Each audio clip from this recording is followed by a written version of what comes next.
So, the Taliban may have killed dozens of U.S. forces after being incentivized through a scheme by the Russian government.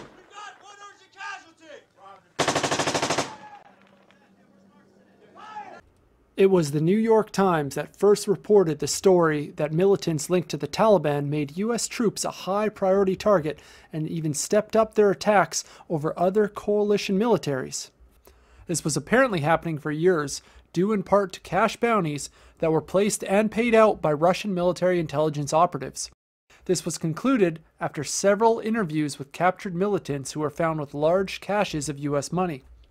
Hardly an isolated incident, former American commanders have also come forward in past reporting to provide validating details. The enemy, we've had weapons brought to this headquarters and given to us by Afghan leaders and said this was given by the Russians to the Taliban. We know that the Russians are involved. This report is partially corroborated by an unnamed European intelligence official who revealed to CNN that Russian intelligence officers have been offering rewards to kill United Kingdom troops during the last several years.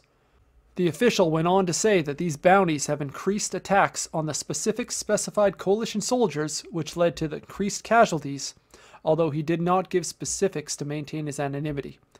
U.S. officials speaking to CNN stated that they were aware of these briefings months ago and have concluded that the bounty operation was orchestrated by the GRU, or GRU, an intelligence arm of the Russian military. This is the same intelligence unit that is suspected of creating interferences in the 2016 U.S. election. The bounties increased while ongoing high-level peace talks were taking place between the United States, the Afghanistan government, and the Taliban themselves. This seems to have been orchestrated as a means to disrupt those negotiations.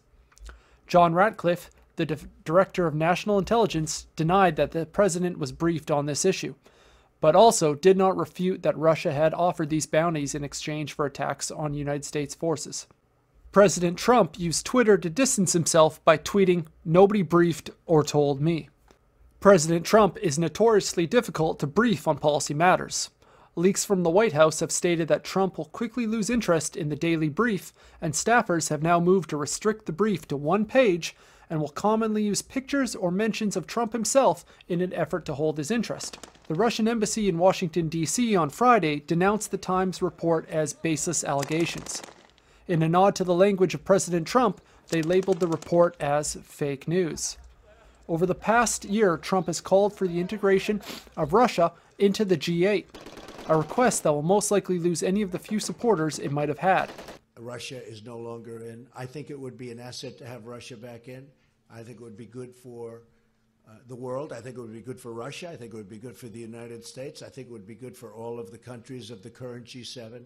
Representative Adam Schiff is currently discussing potential implications for the Russian government as calls now grow for a full investigation.